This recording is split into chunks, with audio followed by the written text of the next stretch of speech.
Ever wondered how a departmental accounting system works? Or maybe you've heard the term perpetual inventory system and wondered what it means. Well, you're in for a treat today as we delve into these concepts and more. A departmental accounting system is a method of accounting where a business is divided into each department, allowing for a more organized and efficient tracking of income and expenses. This system allows for more in-depth analysis and performance assessment of each department. It's like having a mini accounting system within each department of your business. Now, let's move on to the perpetual inventory system. This is a method of accounting for inventory that records the sale or purchase of inventory immediately through the use of computerized point-of-sale systems and enterprise asset management software. It's like having a real-time update of your inventory levels. You may have come across the term negative working capital and wondered what it means. Working capital is the difference between a company's current assets and current liabilities. If a company has more current liabilities than current assets, it has negative working capital. It's like having more bills to pay than the money you have at hand. Financial statements are crucial to any business. However, certain constraints can hamper their relevance and reliability. These include time constraints, cost considerations, and the subjective nature of some financial information. It's like trying to paint a clear picture, but not having the right tools or enough time to do it.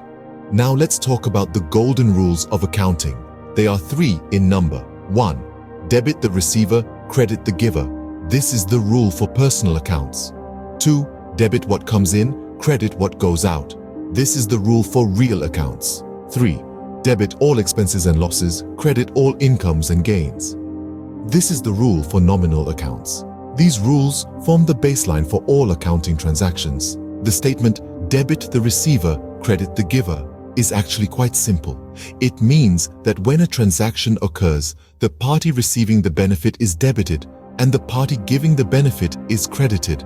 It's like saying the person who receives something owes and the person who gives something is owed. Now, for those of you wondering what ICAI is, it stands for the Institute of Chartered Accountants of India. It's a professional accounting body in India that regulates the profession of chartered accountancy in the country. Lastly, let's talk about fixed assets. These are long-term tangible assets that a company owns and uses in the production of its income and are not expected to be consumed or converted into cash any sooner than at least 1 year's time. Examples include buildings, land, machinery, and vehicles. To recap, today we've covered the workings of a departmental accounting system, the perpetual inventory system, the concept of negative working capital, constraints on financial statements, the golden rules of accounting, the meaning behind the statement, debit the receiver, credit the giver, the role of ICAI, and examples of fixed assets.